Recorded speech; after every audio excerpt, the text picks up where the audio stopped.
নমস্কার। শ্রী অরবিন্দ সাধক সংঘ শিবপুর আয়োজিত শ্রী অরবিন্দের দি আর্ট অফ গড এই প্রবন্ধ সংকলনের পাঠ এবং আলোচনার এই অনুষ্ঠানে যারা সমবেত হয়েছেন তাদের সকলকে আন্তরিক স্বাগত এবং শুভেচ্ছা জানাচ্ছি। আমরা শ্রী অরবিন্দের এই অত্যন্ত গুরুত্বপূর্ণ গ্রন্থখানি পাঠের সঙ্গে যুক্ত আছি। দি আর্ট অফ গড শ্রী অরবিন্দের 1910 থেকে 1940 সাল পর্যন্ত লিখিত প্রবন্ধগুলি নির্বাচিত সংকলন। এই প্রবন্ধগুলি বিক্ষিপ্তভাবে প্রকাশিত হয়েছিল বিভিন্ন পত্রিকায়, কিন্তু একসঙ্গে সংরচিত করা হয় প্রথম 1959 সালে। তারপরে 2006 এবং 2009 দুটি সংস্করণ প্রকাশিত হয়। এই বর্তমানের যে সংস্করণটি লভ্য তাতে সমস্ত প্রবন্ধগুলিকে তিনটি ভাগে ভাগ করা হয়েছে, চারটি ভাগে ভাগ করা হয়েছে, সেকশন 1, সেকশন 2, সেকশন 3 এবং সেকশন 4। তো একেবারে প্রথম যে প্রবন্ধ তার নাম হচ্ছে দি আর্ট অফ গড। সেই প্রথম প্রবন্ধকে এই সংকলনের শীর্ষ নাম হিসেবে ব্যবহার করা হয়েছে। আর প্রথম যে সেকশন 1, সেটির শীর্ষকও হচ্ছে দি আর্ট অফ গড। আমরা সেইটি পাঠ করার পরে দ্বিতীয় যে অংশ অন যোগা, সেই অংশটি আমরা পড়ছি। তার the entire purpose of yoga তৃতীয় প্রবন্ধ, সেইটি আমরা গতদিন পড়েছি। আজকে তার পরের অর্থাৎ পরব্রহ্ম, মুক্তি অ্যান্ড হিউম্যান থট সিস্টেম, এই প্রবন্ধটি পাঠ এবং আলোচনা শুরু হবে। তার আগে অবশ্য আমরা ওই the entire purpose of yoga এর শেষ অংশটি একটু আলোচনা করে নিয়ে এই আজকের আলোচ্য বিষয়ে প্রবেশ করব। তবে অন্যান্য সমস্ত দিনের মতো আজকেও আমাদের অনুষ্ঠান শুরু হচ্ছে উদ্বোধনী সঙ্গীতের ভেতর দিয়ে। উদ্বোধনী সঙ্গীত পরিবেশন করছে অনন্যা দাঁ। আমি অনন্যাকে অনুরোধ করছি সঙ্গীত পরিবেশন করবার জন্য।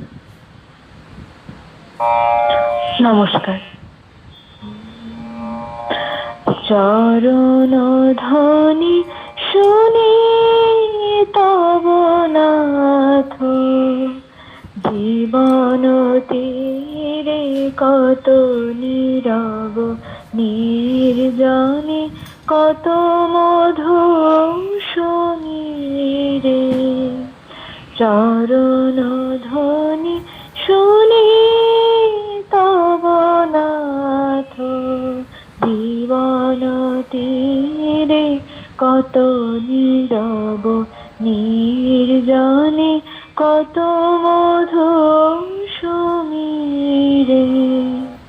চরণ ধ্বনি শুনি তব নাথ, গগনে গ্রহ তারা জয় অনিমেষে তাহিরয়। গগনে গ্রহ তারা জয় অনিমেষে তাহিরয়।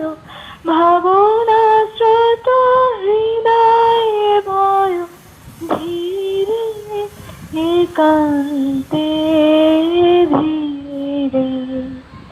চরণ ধ্বনি শুনি তব নাথ, চাহিয়া রহে আখি মন তৃষ্ণা তুর পাখি সম। শ্রবণ রয়েছি মেলি চিত্ত গভীরে। চাহিয়া রহে আখি মম তৃষ্ণা তুর পাখি সম। শ্রবণ রয়েছি মেলি চিত্ত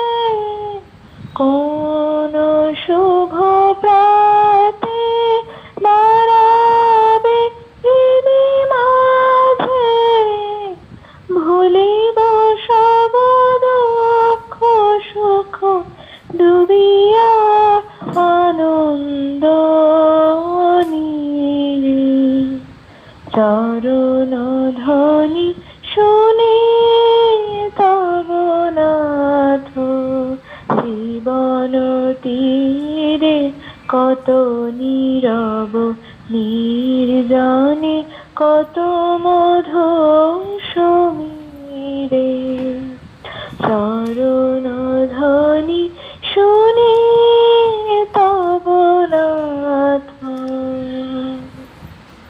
নমস্কার। আমরা অনন্যার কাছ থেকে আজকে উদ্বোধনী সঙ্গীত শুনলাম, সাধারণ একটি রবীন্দ্রসঙ্গীত, এবং তো অভির উপলব্ধির প্রকাশ আছে এই গানের ভেতরে। সাধনার বিভিন্ন স্তরকে এত অনায়াসে, এত পরিমিত ভাষার ব্যবহারের ভেতর দিয়ে প্রকাশ করেছেন।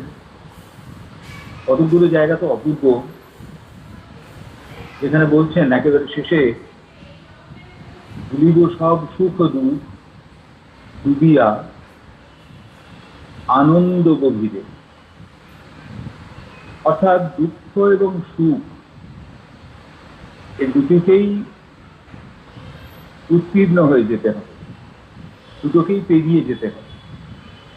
আমরা সাধারণত দুঃখ এবং সুখের যে বৈপরীত্য, যে দ্বিত্বের কথা বলি, একজন যখন সুখী সে তখন তার তখন দুঃখ নেই, একজন যখন দুঃখী তার তখন সুখ নেই, এবং দুঃখ থেকে সুখের দিকে অগ্রগামিতার যে একটা বিষয় নিয়ে আমরা আমাদের জীবনে যুক্ত থাকি, এই উভয়ের উত্তরণে তবেই আনন্দ গভীরে নিমজ্জিত হওয়ার একটা বিষয় তখনই আসে। সুতরাং এইখানে ট্রান্সেন্ডিং দ্য ডুয়ালিটি, এই কথাটি যেন চমৎকার করে বলা আছে। আর যে কোনো রবীন্দ্রসঙ্গীতের মতনই এই গানেরও একেবারে যেটি সংস্কারিতে সেই মূল বিষয়টি যেন বলে দেওয়া আছে, কিভাবে আমরা এগোবো। চাহিয়া রহে আঁখি মম নিদ্রাহারা পাখি সঙ্গে, শ্রবণ রয়েছি মেলি চিত্ত গভীরে। অর্থাৎ এই যে চোখ একেবারে একাগ্র আশা নিয়ে, একমাত্র চাওয়া নিয়ে সে যেন জেগে রয়েছে। আর শ্রবণ, বাইরের শ্রবণকে বন্ধ করে যেন চিত্ত গভীরের যে অনাহত বাণী, সেটি শুনবার জন্যে শ্রবণেরও ঔৎসুক্য। এই যে চাওয়া, একান্ত একাগ্র উদ্ধায়িত আস্পৃহা, যা একেবারে যা কিছু আমরা দেখতে পাচ্ছি তার উচ্চতর ঊর্ধ্বতর স্তরের সত্যের অভিমুখীনতা নিয়ে রয়েছে। এবং অন্যদিকে যতদূর পর্যন্ত যেতে পারি অন্তরের তারও গভীর পর্যন্ত আমাদের ভেতরকার আস্পৃহাকে মেলে দিচ্ছি আমরা। এগুলোই যেন আমাদের সাধনার এক একটি দিককে ভারী চমৎকারভাবে প্রতিকায়িত করে। আমরা আমাদের আলোচনার প্রসঙ্গে যে জায়গাটিতে আমরা গতদিনে এন্টায়ার পাথ অফ দ্য যোগ এটি শেষ করেছিলাম, যদিও এর কয়েকটি বিষয় একেবারে শেষের দিকে আমরা যদি একটুখানি ভেবে নিয়ে আমাদের আজকের আলোচনাতে প্রবেশ করি, তাহলে আমার মনে হয় বিষয়টা খুব ঠিকঠাক হবে। কতগুলি জায়গা বড় চমৎকার। এক জায়গায় তিনি বলছেন, রবীন্দ্র বলছেন এক জায়গায়, যে আমাদের যা কিছু বৃত্ত ডুয়ালিটি, ওই যে একটু আগে বলছিলাম দুঃখ সুখ, এই ধরনের যত রকম ডুয়ালিটি, সেই ডুয়ালিটিকে সরিয়ে দিয়ে তার জায়গায় নিয়ে আসতে হবে একত্ব, ইউনিটি। সুতরাং ডুয়ালিটিকে সরিয়ে দিয়ে সে জায়গায় আনতে হবে একত্ব। দ্বিতীয় বললেন, যা কিছু আমাদের অহংকেন্দ্রিকতা, তাকে সরিয়ে দিয়ে সেখানে আনতে হবে দিব্য চেতনা। অহংকেন্দ্রিকতা মানুষের ব্যক্তি সত্তার একটা পরিপ্রকাশ। সেই ব্যক্তি সত্তা যা নিজেকে সীমায়িত বলে জানে। Ego is basically a representation of limited I. আমি যখন আমাকে একটা নির্দিষ্টতা, বাহ্যিক নির্দিষ্টতার ভেতর সীমায়িত করে ফেলি, চেতনাগত বাহ্যিকতার ভেতরে সীমায়িত করে ফেলি, তখন আমি ইগোতে প্রবেশ করি। তখন আমার ভেতরে যা জাগে সেটি হচ্ছে অহংবোধ। আমি যখন গভীরতর ক্ষেত্রে প্রবেশ করি, ওই যে বলা হয়েছে শ্রবণ রয়েছি মেলি চিত্ত গভীরে, চেতনার গভীরে আমরা যখন প্রবেশ করি, তখন আমাদের ওই বাহ্যিক যে সীমায়িত আমি চিন্তা, সেটি চলে গিয়ে সে জায়গায় আসে দিব্য চেতনা। কারণ deep within ourselves, under the cover of egoistic consciousness lies the divine consciousness. পথটাই ওরকম। প্রথমে আমাদের অহং সম্পর্কে সচেতন হতে হবে। তার আগে পর্যন্ত অহং আমাদের পরিচালনা করছে, আমরা অহংয়ের প্রকৃতি সম্পর্কে জানি না। প্রথম যখন ভেতরে যাবার আহ্বান এলো, তার প্রথম স্তরটি হলো to become aware of our egoistic thoughts, to become aware of the fact that we are egoistic. আমরা যে অহংকেন্দ্রিক, এই বিষয়টি সম্পর্কে অবহিত হওয়া, এটা হলো প্রথম স্তর।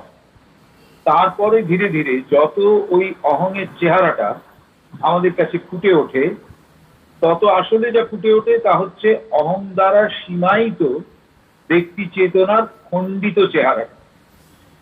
ফলে আমরা কি করি, ধীরে ধীরে ধীরে ধীরে সেই ইগোর আবরণগুলোকে সরাতে থাকি। তখন ওই ইগোর আবরণগুলো সরে যেতে যেতে যখন কমে যায়, তখন আমরা দেখতে পাই যে তার ভেতরে রয়েছে ডিভাইন কনসিয়াসনেস, দিব্য চেতনা। তার এক একটি আলোক রশ্মি যেন আমাদের কাছে এসে এসে পৌঁছয়। তারপর ক্রমশ ইগোইজম সম্পূর্ণ সরে গিয়ে সে জায়গায় দিব্য চেতনা আসে। আর কাকে সরাতে হবে?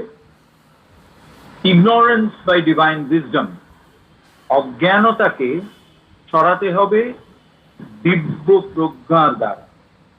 এই যে ইগনোরেন্স বা অজ্ঞানতা, এটি হচ্ছে কি?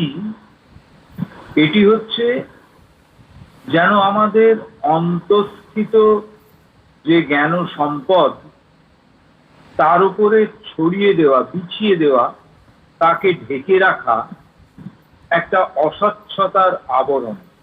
That is what is ignorance. Ignorance is not lack of knowledge.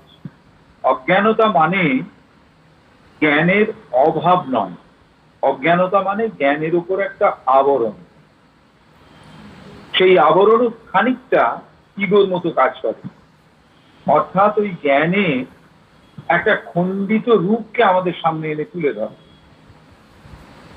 সেই জ্ঞানের ভেতরে যে একটা বিস্তৃতি রয়েছে, যে বিস্তৃতি আমাদের ব্যক্তিগত ব্যবহারিকতার সঙ্গে মহাবৈশ্বিক সত্যকে সংযুক্ত করে দিতে সক্ষম, সেইটির ওই মহাবৈশ্বিকতার অংশটিকে ছেড়ে দিয়ে তার উপরে একটা আবরণ রেখে শুধুমাত্র ব্যক্তি সত্তার যে দাবি, তাকে মেটানোর মতন একটা বিষয় হিসেবে সত্যকে আমাদের কাছে হাজির করে। সুতরাং সেইটিও যেন ওই ঠিক ইগনোরেন্সের মতোই একটি আবরণ, তাকে সরিয়ে দিয়ে আমাদের পৌঁছতে হবে ডিভাইন উইজডম, দিব্য প্রজ্ঞায়। তারপরের স্তর হলো to replace thought by divine knowledge. Thought, চিন্তা, আমাদের ভেতরে যে চিন্তা রয়েছে, মন চেতনা নিরন্তর যে চিন্তার একটা বিষয় আমাদের ভেতরে তৈরি করে যাচ্ছে, যে চিন্তা আমাদের পূর্ব অভিজ্ঞতা সঞ্জাত এক একটা নির্দিষ্টতার মধ্যে নতুন অভিজ্ঞতাকে যেন তেন প্রকারেণ ঢুকিয়ে দেওয়ার চেষ্টা করছে, তার ছাঁচে গড়ে তোলার চেষ্টা করছে, নতুন অভিজ্ঞতাকে পুরনো অভিজ্ঞতার ছাঁচে গড়ে তুলে তাকে আমাদের ভেতরকার জ্ঞানের দ্বারা ব্যাখ্যা করার চেষ্টা করছে। অর্থাৎ যা কিছু অভিনব তাকেও অতীতের ধাঁচে গড়ে তোলার চেষ্টা করছে। এটি হচ্ছে থট বা চিন্তার প্রধান কাজ। সেইটিকে সরিয়ে দিয়ে তার জায়গায় আনতে হবে ডিভাইন নলেজ, দিব্য জ্ঞান। দিব্য জ্ঞান কি করে না, দিব্য জ্ঞান আমাদের প্রত্যক্ষতার ভেতর দিয়ে নতুন বিষয়কে গ্রহণ করতে সহায়তা করে।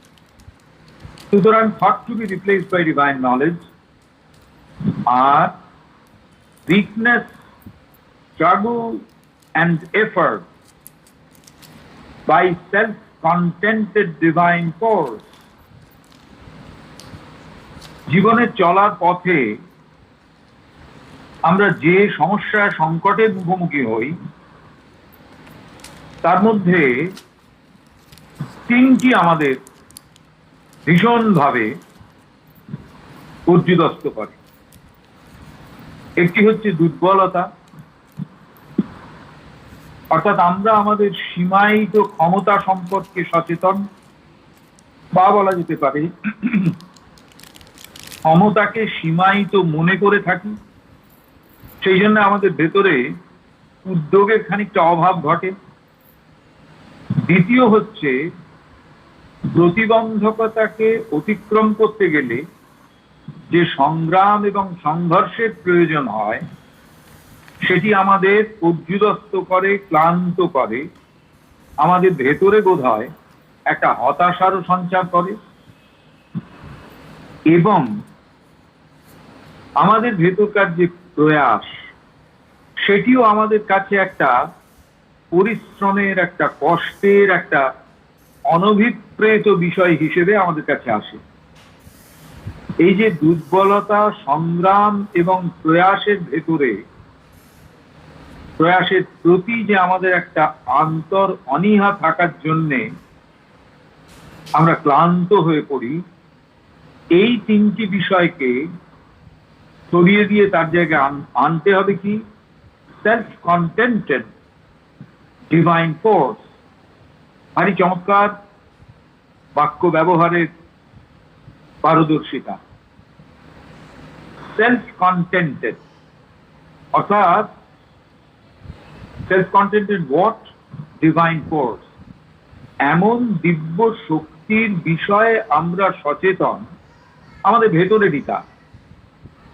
এমন দিব্য শক্তির বিষয়ে আমরা সচেতন হয়ে উঠছি যেটি হচ্ছে সেলফ কন্টেন্টেড, অর্থাৎ নিজের প্রতি নিজে আমি সন্তুষ্ট কথাটি সচেতনভাবে ব্যবহার করব না, নিজের প্রতি নিজে আস্থাশীল। অর্থাৎ আমি জানি আমার ভেতরকার যে দিব্য শক্তি, সেই দিব্য শক্তি তার যতদূর সম্ভব সেটি করছে। So I am self-contented। আমাদের প্রাচীন পরম্পরাতে রয়েছে সন্তোষম পরম সুখম, অর্থাৎ এর মধ্যে একটা সেলফ কন্টেন্টমেন্ট রয়েছে। যখন আমাদের ভেতরে ক্রিয়াশীল শক্তিকে আমরা দিব্য শক্তি হিসেবে চিনব এবং সেই দিব্য শক্তির ক্রিয়ার ভেতর দিয়ে আমরা সেলফ কন্টেন্টেড অবস্থায় পৌঁছবো। তার মানে কিন্তু কমপ্লাসেন্সি নয়, আত্মসন্তুষ্টি নয়, এটি হচ্ছে আমি এ বিষয়ে নিশ্চিত যে এই শক্তি যতদূর কারবার ততদূর পর্যন্তই করেছে, আর pain and false pleasure by divine bliss, এই যে weakness, trouble and effort, এটা যতক্ষণ পর্যন্ত সেলফ কন্টেন্টেড ডিভাইন ফোর্স দ্বারা রিপ্লেস না হয় ততক্ষণ পর্যন্ত এগুলো আমাদের মধ্যে একটা বেদনার ভূমিকা রচনা করে এবং কিছু কিছু ক্ষেত্রে আমাদের মধ্যে একটা ভ্রান্ত আনন্দের সঞ্চার ঘটায়, ফলস প্লেজার, ভ্রান্ত সুখ। আসলে সেটি সুখ নয়, কিন্তু তাকে সুখ বলে আমরা ধরে নিই। তার জায়গায় আনতে হবে কি? দ্য ডিভাইন ব্লিস, দিব্য আনন্দ। তো এইটি হচ্ছে আমাদের যা করতে হবে, আমাদের যা করতে হবে, যেভাবে আমাদের অগ্রগামিতার পদক্ষেপ নির্ধারণ করতে হবে। এই বিষয়টিকে শ্রী অরবিন্দ মানে এইভাবে অগ্রগামিতার বিষয়টিকে শ্রী অরবিন্দ বলছেন language of Christ bringing down the kingdom of haven on earth.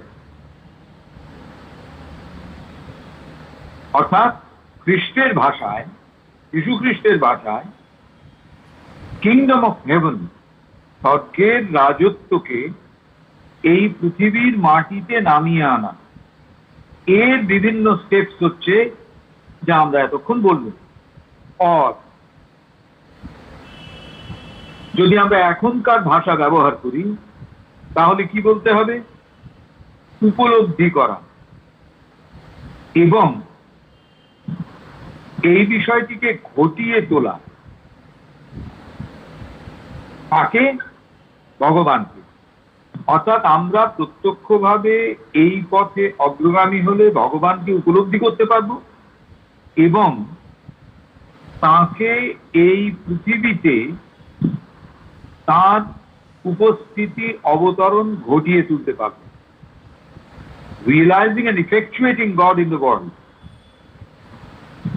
তো এইটি হচ্ছে খুব গুরুত্বপূর্ণ একটি কথা। আমাদের কি করতে হবে এবং তার ফলে আমাদের কি আসবে, মানে কোন জায়গাতে কি আমরা পাবো। আমি 27 পাতা থেকে বলছি, মানে ওই আমার যে বইটি থেকে আমি পড়ছি সেটি হচ্ছে 2006 সালের এডিশন, 2009 সালের এডিশন, তার পেজ নাম্বার 27। পেজ নাম্বার 27-এ যে লাস্ট প্যারাগ্রাফ, সেখানে মানুষ এই পৃথিবীতে কেন খুব স্পষ্ট করে শ্রী অরবিন্দ বলছেন। কি মানুষের কি পরিচয় এই পৃথিবীতে? শ্রী অরবিন্দ বলছেন এই পৃথিবীতে মানুষ হলো প্রাণসত্তার দ্বারা নির্বাচিত মানুষই আস্পৃহাকে প্রতিষ্ঠিত করবা এবং ক্রমে দিব্যত্বে উত্তীর্ণ হবা সুনির্দিষ্ট রূপ। মানুষ হচ্ছে একটি রূপ। সেই রূপটিকে কে নির্বাচন করেছেন? প্রাণসত্তা, অর্থাৎ ইউনিভার্সাল লাইফ ফোর্স। বিবর্তন যত এগোচ্ছে, মানসিক স্তরে আসবার সময়ে what happens না, ইউনিভার্সাল লাইফ ফোর্স তিনি এমন একটি সুনির্দিষ্ট রূপকে নির্বাচিত করলেন, যে রূপটি কি করবে না, হিউম্যান অ্যাসপিরেশন, মানুষই আস্পৃহাকে প্রতিষ্ঠিত করবে। কোথায়? এই পৃথিবীতে। এবং ধীরে ধীরে মানুষই আস্পৃহা প্রতিষ্ঠিত হলো। মানুষই আস্পৃহা কি করবে? ক্রমশ চেতনার উদ্যায়নের একটা প্রণোদনা জাগিয়ে তুলবে। ক্রমে ক্রমে এই প্রণোদনা মানুষীয় স্পৃহাকে দিব্যত্বে উত্তীর্ণ করে দেবে। তার মাধ্যমে মানুষ নামক প্রাণিক রূপটির মাধ্যমে প্রাণসত্তা মানুষ রূপটি তৈরি করলেন এই সুনির্দিষ্ট। এটি একটি অসাধারণ বাক্য, আমাদের প্রত্যেকের এটি পড়া এবং মনে রাখা উচিত এই কারণে যে এটি একেবারে এই পৃথিবীতে মানুষের আধ্যাত্মিক যে তাৎপর্য সেটা শ্রী অরবিন্দ স্পষ্ট করে দিয়েছেন। Humanity is upon earth the form of life chosen for this human aspiration. প্রাণের সেই রূপ যা নির্বাচিত হয়েছে কেন? মানুষই আস্পৃহাকে এই পৃথিবীতে প্রতিষ্ঠিত করবার জন্য। Human aspiration and human accomplishment, মানুষই আস্পৃহা এবং সেই আস্পৃহা অনুসারে মানুষ যা পেল সেইটিকেই পৃথিবীতে প্রতিষ্ঠিত করবার জন্য মানুষই রূপটিকে নির্বাচিত করা হয়েছে। All other forms of life either do not need it, অন্য যত রকম প্রাণের রূপ আছে মনুষ্যের প্রাণীদের আমরা যখন দেখি তার ভেতরে যে প্রাণের রূপ, সেই প্রাণের রূপ either they do not need it. What they do not need? Human aspiration and accomplishment. Any aspiration and accomplishment তাদের তা প্রয়োজন নেই, or are ordinarily incapable of it. অর্থাৎ এই যে মানুষের আগেকার প্রাণসত্তা তারা সাধারণভাবে এই উপলব্ধি এবং এই জায়গায় পৌঁছানোর ব্যাপারটিতে অপারঙ্গম, incapable, unless they change into humanity. যতক্ষণ না তারা মানুষই অস্তিত্বে রূপান্তরিত হচ্ছে। দেখুন, এই একটি বাক্যের মধ্যে দিয়ে সম্পূর্ণ বিবর্তনের বিষয়টিকে কবি আমাদের সামনে তুলে ধরলেন, শ্রী অরবিন্দ আমাদের সামনে তুলে ধরলেন। Humanity is upon earth the form of life chosen for this human aspiration and divine accomplishment. All other forms of life either do not need it or are ordinarily incapable of it unless they change into humanity. তারপর বলছেন যে দিব্য পূর্ণতা, দিব্য পূর্ণতা হচ্ছে অতএব মানুষের একমাত্র সত্যকার লক্ষ্য। What is the aim of humanity on this earth? তার উত্তরটি যেন একটি বাক্যে দিচ্ছেন, the divine fullness is therefore the sole real aim of humanity. দিব্য পূর্ণতা সেটি হচ্ছে মানব জাতির একমাত্র সত্যকার লক্ষ্য। কিভাবে এটি হবে? না, এটি প্রথমে ব্যক্তিগত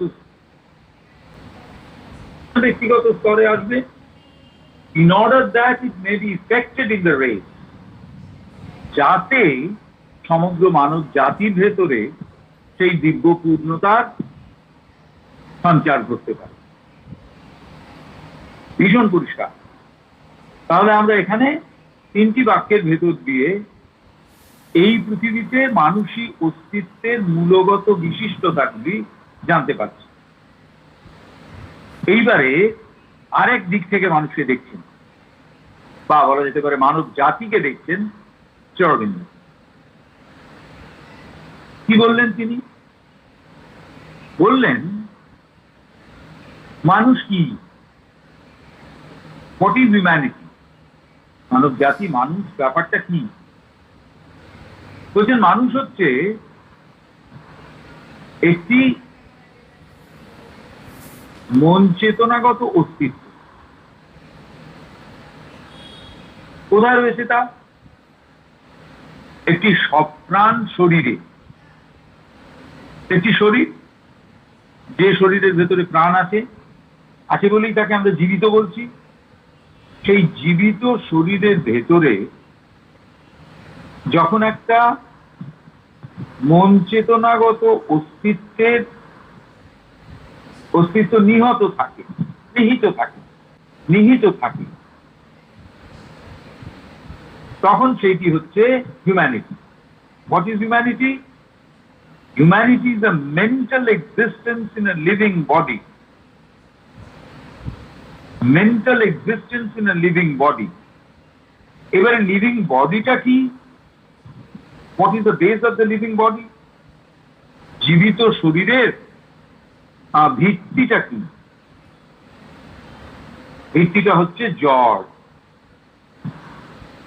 ঠিক আছে, একটা অস্তিত্ব যেটা যা দিয়ে তৈরি তার মূলগত বিষয় হলো জড়।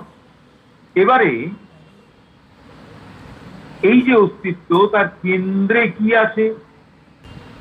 কোন বিশেষ যন্ত্রের সাহায্যে এই জীবিত অস্তিত্ব ক্রিয়াশীল থাকে? সেখানে বলা হলো যে ভিত্তি হচ্ছে জড়, এর কেন্দ্রে যন্ত্র হিসেবে কাজ করছে মন এবং ইটস মিডিয়াম লাইফ। ইটস মানে হিউম্যানিটি বা mind. The medium of mind is life. So what life does? Life is a bridge between gross body and mind. মন এবং জড় শরীরের মাঝখানে হচ্ছে একটি সেতুর মতো। কি তা? প্রাণ। তো তাহলে this is the condition of average natural humanity. এইটি মোটামুটি ভাবে মানুষ, গড়পড়তা মানুষ তার নিজের সম্পর্কে জানতে পারে। তো প্রথম ডেফিনিশনটি আমার খুব ভালো লাগে। Humanity is the mental existence in a living body. এবারে তার চেহারাটা কিরকম? Basis is matter, centre and instrument is mind, and it's medium life. এর মাধ্যমটি হলো জীবন। অন্য দিক থেকে দেখলে জীবন আছে বলেই আমরা মানুষের অস্তিত্বটিকে সার্থকভাবে এই পৃথিবীতে নিয়ে আসতে পেরেছি, ভগবান নিয়ে আসতে পেরেছি। তো এই দুটি অত্যন্ত গুরুত্বপূর্ণ চ্যাপ্টার, আগের দুটি প্যারাগ্রাফ আগের চ্যাপ্টারে। এবারে আমরা ঠিক এর পরের চ্যাপ্টারে যাচ্ছি। তার আগে আরেকটি কথা বলার, এখানে আরেকটি বিষয় বলার আছে। সেটি হচ্ছে প্রত্যেকটি মানুষই অস্তিত্বের ভেতরে নিহিত আছে, লুকোনো আছে, লুক্কায়িত রয়েছে, অব্যক্ত হিসেবে রয়েছে কতগুলো তত্ত্ব। কি রকমের তত্ত্ব? আমরা এর আগের chapter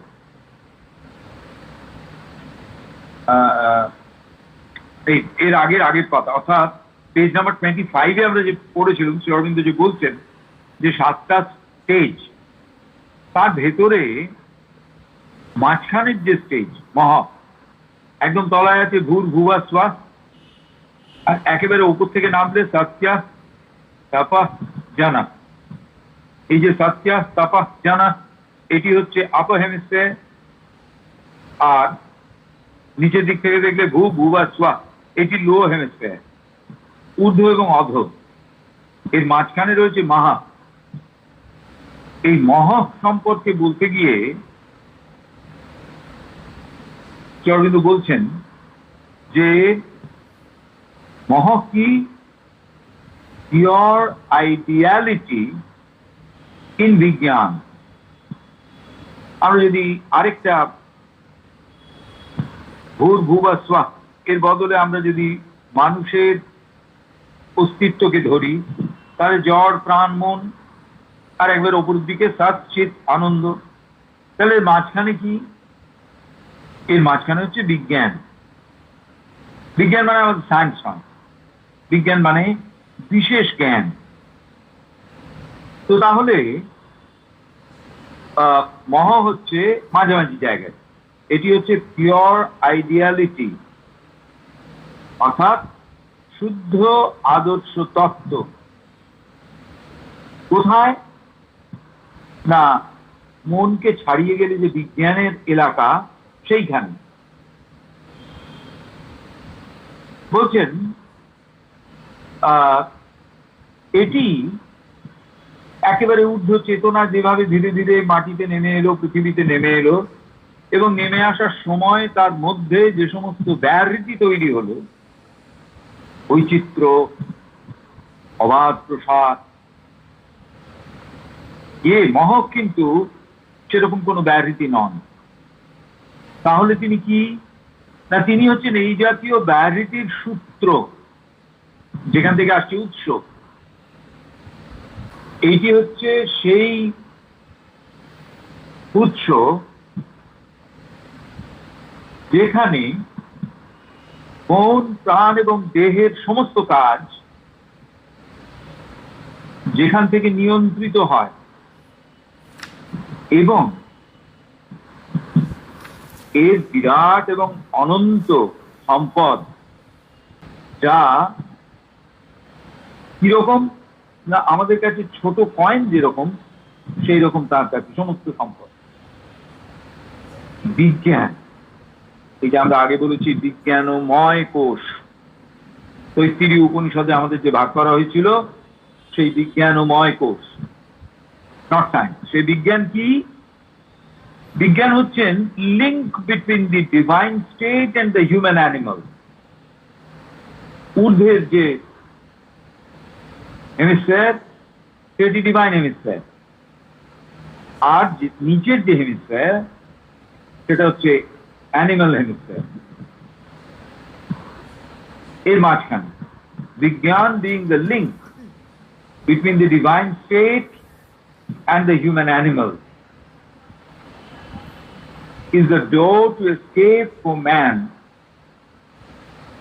and the supernatural or living humanity, অতি প্রাকৃত অথবা দিব্য মানবজাত, এইটি অথবা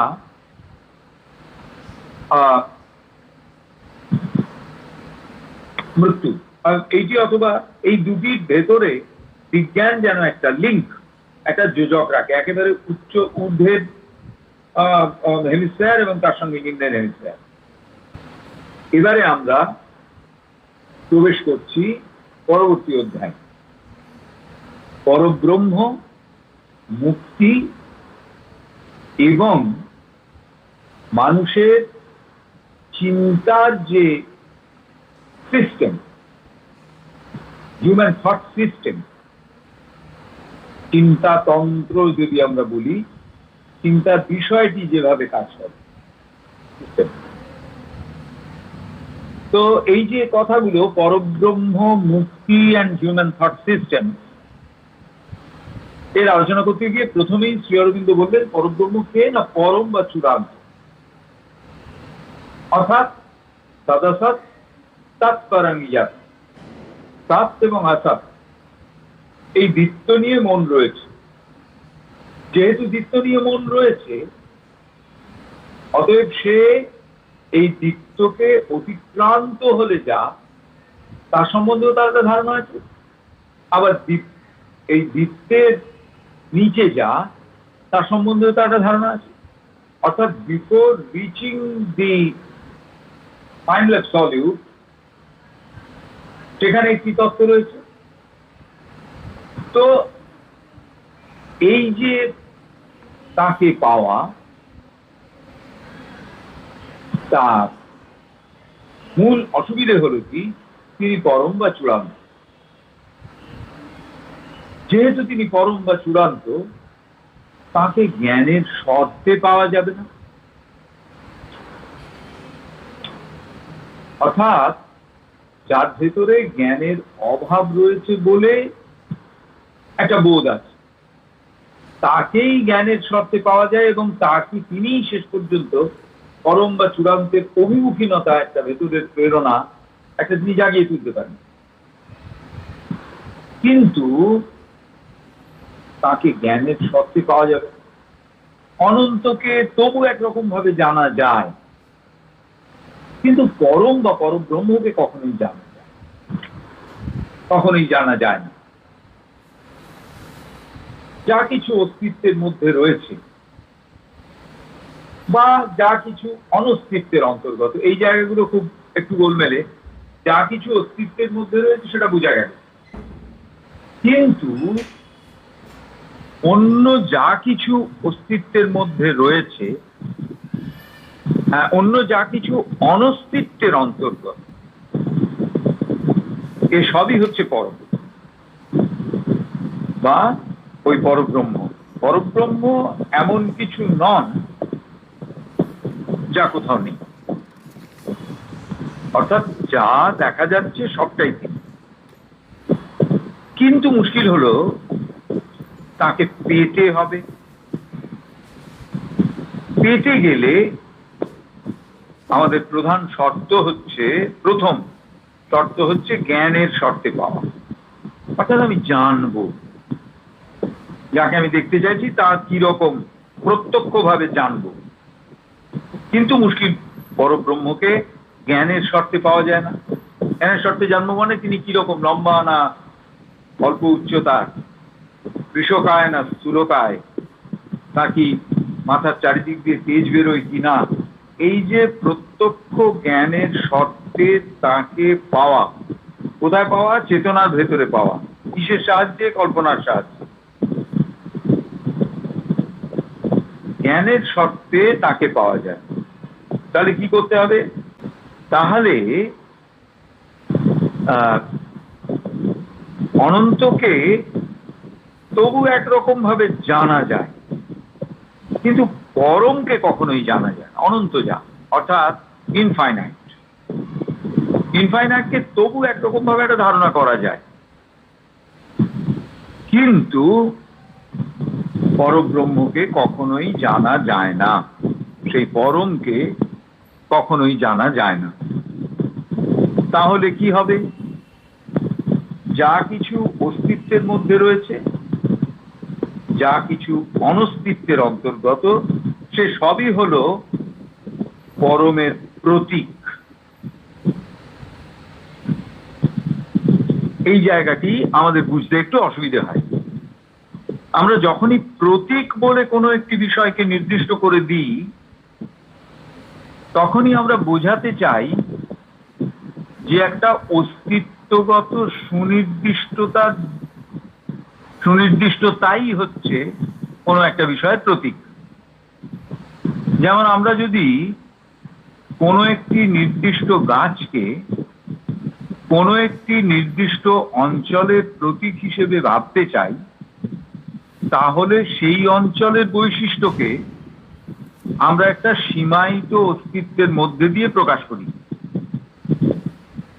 অর্থাৎ পরব্রহ্মকে আমরা যদি কোনো একটি সীমায়িত প্রতীকের মধ্যে দিয়ে প্রকাশ করতে পারতাম, ভালো হতো।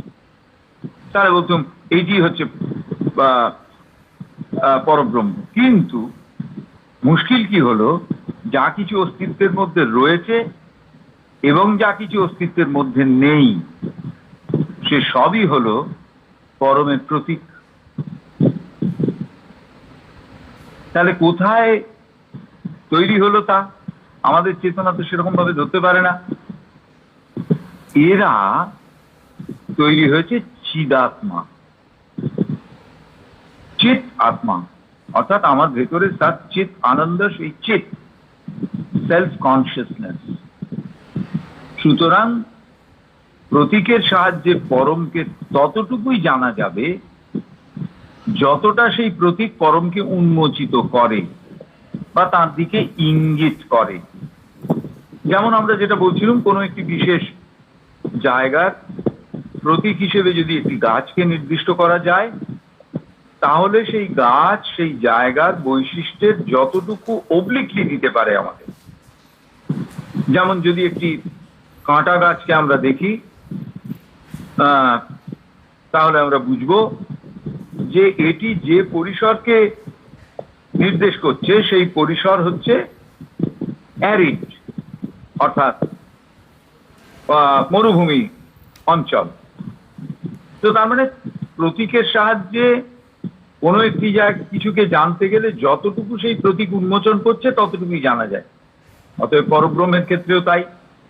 যদি আমরা কোনো একটা নির্দিষ্ট দেবমূর্তির ভেতর দিয়ে পরব্রহ্মকে বুঝে নিতে চেষ্টা করি, তাহলে সেই দেবমূর্তি যা আমাদের কাছে এনে দেবে, ইঙ্গিত করবে, সেটিই হচ্ছে পরব্রহ্মের মূল বিষয়। অর্থাৎ যতটা উন্মোচিত করে বা তার দিকে ইঙ্গিত করে ততটাই একটা প্রতীকের মধ্যে দিয়ে আমরা তার সম্বন্ধে জানতে পারি। তবে কিন্তু তার মানে এই নয় যে সব প্রতীকের বিষয়ে অবহিত হলেই সেই সম্মিলিত জ্ঞানের মাধ্যমে পরমকে ধরা যাবে, পরমকে জানা যাবে। যেমন সূর্যের থেকে একেবারে ভোরবেলা আমি যদি কোনো একটা শীতের জায়গায় যাই যেখানে সকালবেলা কুয়াশা টুয়াশা আছে, সেখানে আমি দেখি যে সূর্য যখন সদ্য উদিত হয়েছে তখন তার কাছ থেকে বেশ কিছু কিরণ এসে এসে পড়ছে। কোনো একটি যদি পর্বতের সানুদেশে আমরা যাই, সেখানে আমরা দেখি হালকা কুয়াশা ভোরবেলা এবং সূর্য উঠেছেন এবং সূর্যের কিরণ রাজি পড়ছে পৃথিবীতে, সেটা আমরা পরিষ্কার দেখতে পাই। কেন না, যেহেতু ওই যে মিস্ট তার ভেতরে ছোট ছোট জলকণার মধ্যে দিয়ে আসতে আসতে তা এক একটি রূপ পরিগ্রহ করেছে। তো তার মানে কি ওইটুকুই সূর্য? তা তো নয়। অথবা যতগুলো সূর্যের রেকে আমরা দেখতে পাচ্ছি সেই সবগুলোকে যদি মিলিয়ে নিই, তাহলে কি আমি সূর্য বলে তাকে বলতে পারবো? তা নয়। অর্থাৎ তার যতটুকু ইঙ্গিত, তার মধ্যে দিয়ে প্রতীক, তার মধ্যে দিয়ে যতটুকু মানে জানা সম্ভব ততটুকুই জানা যাবে। তাহলে কি করে পরব্রহ্মকে জানবো? এখানে শ্রী অরবিন্দ পরিষ্কার কথা বলে দিলেন, বললেন পরব্রহ্মকে জানতে কেউ পারবেন না। তাহলে কি করতে পারবেন? One can become Parabrahma. পরব্রহ্মকে একজন হয়ে উঠতে পারবেন। পরব্রহ্মকে জানা যায় না, পরব্রহ্ম হয়ে উঠতে হয়। তাহলে জানা এবং হয়ে ওঠার মধ্যে পার্থক্য আছে। কিরকম না, জানা মানে আমার ভেতরকার যে অভিজ্ঞতা তার নিরিখে কোনো একটি বিষয়কে বুঝে নেওয়া। আমার চেতনার ভেতরে যে অভিজ্ঞতাগুলো রয়েছে তার নিরিখে কোনো একটি বিষয়কে বুঝে নেওয়া, এটি হচ্ছে জানা। আমার চেতনার ভেতরে বর্গক্ষেত্রাকার একটি বিষয়ের ধারণা রয়েছে। আমি কোনো এক সময় কোনো এক জায়গায় গিয়ে দেখলাম যে একটি খেলার মাঠ, সেটি একেবারে বর্গক্ষেত্রাকার। সুতরাং আমার ভেতরকার পুরানো অভিজ্ঞতার ভেতর দিয়ে আমি চিনতে পারলাম যে এটি হচ্ছে এই। কিন্তু পরব্রহ্মকে এভাবে চেনা যায় না। তাহলে কিভাবে চেনা যায়? পরব্রহ্ম হয়ে গিয়ে, অর্থাৎ যা দেখছি, যা বুঝতে চাইছি, সেটা আমি হয়ে উঠছি। তাহলে পরব্রহ্মের হয়ে ওঠার মানেটা কি? না, এই জায়গাটি খুব মজার। সেলফ কনসিয়াসনেসের ভেতর দিয়ে, চিদাত্মার মধ্যে দিয়ে তার পরব্রহ্মে প্রত্যাগত, এটা হচ্ছে হয়ে ওঠা। কারণ যিনি হয়ে উঠতে চাইছেন, এই জায়গাটা বুঝবার, যিনি হয়ে উঠতে চাইছেন তিনি কি হয়ে উঠতে চাইছেন? পরব্রহ্ম। আর তার আগেই আমরা বলেছি পৃথিবীতে পরব্রহ্ম ব্যতিরেকে আর কিছু নেই। তাহলে তিনি যে পরব্রহ্ম বুঝতে পারা যাচ্ছে না কেন? সেটা মূল বুঝতে পারা যাচ্ছে না কেন? তার কারণ এর উপরে একটা অজ্ঞানতার আবরণ আছে। তো মূলগত পরব্রহ্ম থেকে তিনি নিজেকে এবারে ওই ঊর্ধ্ব থেকে নেমে আসার ব্যাপারটি ব্যাখ্যা করছেন। মূলগত পরব্রহ্ম হতে তিনি নিজেকে চিদাত্মায়, অর্থাৎ সেলফ কনসিয়াসনেসে এগিয়ে নিয়ে গেছেন, যেন নিজেকে প্রজেক্ট করেছেন, এগিয়ে নিয়ে গেছেন। কিসের মধ্যে দিয়ে? নানান রকম প্রতীক, আমরা যাদের পুরুষ এবং প্রকৃতি বলেছি, এদের সব শর্ত মেনে টেনে মহাবিশ্বকে তাকে গড়ে তুলতে হবে। সেই জন্যে গড়ে তোলবার আরো নানান রকম কাজের ভেতরে এই যে projecting his own self into self consciousness, তার মধ্যে তিনি প্রবেশ করলেন। কেউ যদি কোনো শর্ত বা প্রতীক ব্যতিরিক্ত পরব্রহ্ম হয়ে উঠতে চান, তাহলে তাকে মহাবিশ্ব থেকে চলে যেতে হবে। আমরা যদি কোনো প্রতীক ব্যতিরিক্ত পরব্রহ্ম হতে চাই, তাহলে মহাবিশ্ব থেকে চলে যেতে হবে। তার কারণ, এবং সেক্ষেত্রে পরব্রহ্ম হওয়া যাবে না, তার কারণ সেটি সীমায়িত হয়ে গেল। আর এছাড়াও যে কথাটা মনে রাখার মতো, তা হলো কি, তার নিজের প্রতীক ছাড়া কেউ পরব্রহ্ম হয়ে উঠতে পারলেও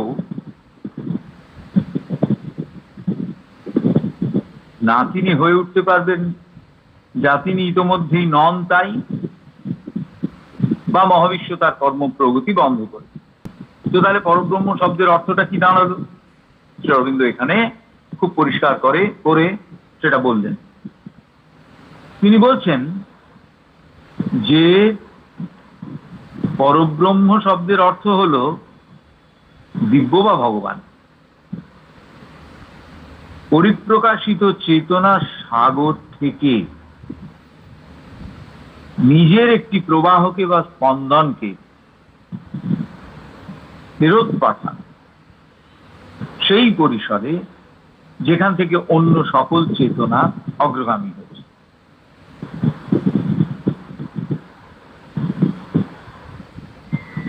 বললেন পরব্রহ্ম হলো এই যে দিব্য বা ভগবান, তিনি পরিপ্রকাশিত চেতনার সাগর থেকে নিজের একটি প্রবাহ বা স্পন্দনকে ফেরত পাঠিয়ে দিলেন। কোথায় ফেরত পাঠালেন? সেই পরিসরে যেখান থেকে সকল চেতনা অগ্রগামী হয়েছে।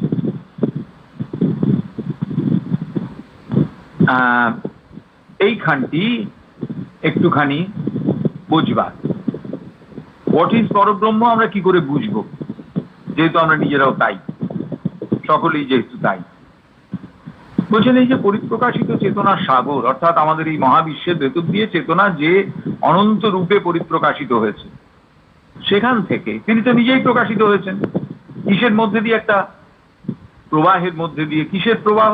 না, এটি হচ্ছে বিবর্তনের প্রবাহ।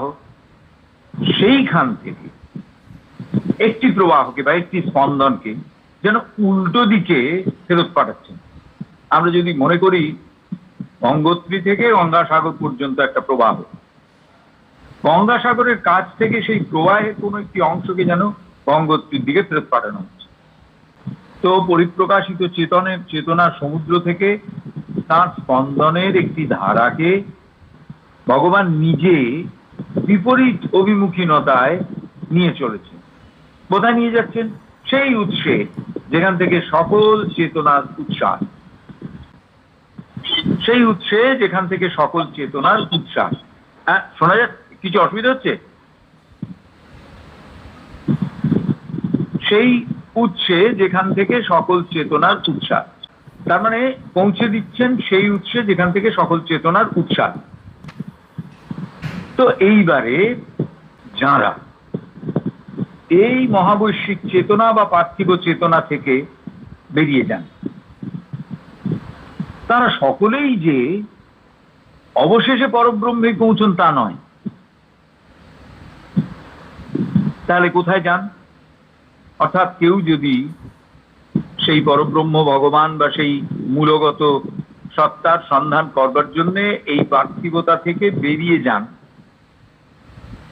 তাহলে কোথায় পৌঁছন তারা? নানান জায়গায়। সেগুলো শ্রী অরবিন্দ পরপর আমাদের বলছেন। তো আমরা এই অংশটি থেকে আমাদের পরের দিনের আলোচনায় এই অংশটি রাখব। তো কাজেই কারণ বিষয়টা হচ্ছে যেহেতু আমরা পরব্রহ্ম সম্পর্কে বলছি এবং বিষয়টি অত্যন্ত অ্যাবস্ট্রাক্ট, সেই জন্য আমাদের অগ্রগামিতা একটু ধীর হওয়াই ভালো। কারণ এখানে পরপর যে স্টেপস গুলো আছে সেগুলোকে যদি অন্তত আরেকবার একটু বোঝা না যায় তাহলে পরবর্তী স্তরে যাওয়ার একটু অসুবিধা হয়। তাহলে মোটামুটি ভাবে আমরা এই পরব্রহ্ম এই অধ্যায়ের মানে পরব্রহ্ম মুক্তি অ্যান্ড হিউম্যান থট সিস্টেমস এর প্রথম যে অংশটি তার মূল পয়েন্টগুলো একবার বলে নিয়ে আজকে শেষ করি। প্রথম কথা হচ্ছে পরব্রহ্ম হচ্ছেন পরম বা চূড়ান্ত, সুতরাং তাকে অন্যান্য বিষয়কে আমরা যেভাবে পাই জ্ঞানের ভেতর দিয়ে তাকে সেভাবে পাওয়া যায় না। তাকে পাওয়ার একমাত্র উপায় তিনি হয়ে ওঠা। তিনি হয়ে ওঠার ক্ষেত্রেও একটা গোলমাল আছে, তার কারণ যা কিছু অস্তিত্বের মধ্যে রয়েছেন সমস্তই তিনি। তো তার মানে আমিও তিনি। তো আমি যদি তাকে খুঁজতে যাই, তাকে পেতে চাই, তাহলে যা আমি নিজেই তাতে কি করে পাবো? অর্থাৎ সেই পাওয়ার একটি মাত্র উপায় হচ্ছে কি না, একটা প্রত্যাবর্তন। অর্থাৎ আমি যে জায়গা থেকে আমি এসেছি সেই জায়গায় ফিরে গেলে তখন আমি খানিকটা অন্তত বুঝতে পারবো যে আসলে আমি কে, এবং তখন অতএব সেইভাবেই একমাত্র পরব্রহ্মকে বুঝতে পারা যায়। তো তাহলে সেই পথে চলতে গেলে দেখা যাচ্ছে যে আমাদের একটা উল্টো রথ যাত্রার মতন একটা যেন পিছিয়ে যাওয়ার ব্যাপার করতে হবে। সুতরাং আমাদের সেই পথে, যে পথে আমাদের পরিপ্রকাশ ঘটেছে সেই পথে আমাদের ফিরে যেতে হবে ইন সেলফ কনসিয়াসনেস। প্রতীকের ভেতর দিয়ে খানিকটা তাকে জানা যায় কিন্তু সম্পূর্ণরূপে জানা যায় না। তো তাহলে মূলগত মোটামুটি ভাবে আমাদের ভারতবর্ষীয় বা সারা পৃথিবীর সাধনা যেভাবে চলেছে তাতে ওই মূল সোর্সের দিকে ফিরে যাওয়ার জন্য প্রথম যে বিষয়টি বেশিরভাগ সাধকই গ্রহণ করেছেন সেটি হচ্ছে এই পার্থিবতা, যার ভেতরে পরব্রহ্মের আমাদের মধ্যে দিয়ে পরিপ্রকাশ, সেখান থেকে ফিরে যাওয়া। তো তাহলে ফিরে গিয়ে কোথায় পৌঁছলেন? সরাসরি তারা কি পরব্রহ্মে পৌঁছেছেন? শ্রী অরবিন্দ দেখাচ্ছেন না, তারা আরো বিভিন্ন জায়গাতে নানা রকম ভাবে পৌঁছেছেন, যেগুলো বিভিন্ন সাধনার ধারা এক এক রকম লক্ষ্য হিসেবে পরবর্তীকালে নির্ধারিত হয়েছে। আজকে আমরা আমাদের আলোচনা এখানেই শেষ করছি। যদি কারোর কোনো প্রশ্ন বা সংযোজন থাকে তাহলে করতে পারেন। গৌতম দা, হ্যাঁ হ্যাঁ, এর আগে মানে এই ক্লাসেরই আমার একটা প্রশ্ন ছিল, সেটায় আপনি বলছিলেন যে পরব্রহ্মতে পৌঁছানো যায় না যদি কোনো কামনা বাসনা থাকে, এরকম কিন্তু বলেছিলেন। তো না না, এখনো কামনা বাসনার প্রসঙ্গ আমাদের এই আলোচনাতে আসেনি আর কি। এখানে এখনো পরব্রহ্মের ওই তত্ত্ব এই জায়গাটাতে রয়েছি আমরা, ঠিক আছে? আচ্ছা, এই পরের দিনে আসবে অবশ্যই। ও আচ্ছা আচ্ছা আচ্ছা, ঠিক আছে। ঠিক আছে, আজকে আমরা এখানেই শেষ করছি। সকলকে আন্তরিক ধন্যবাদ এবং কৃতজ্ঞতা জানাচ্ছি। নমস্কার।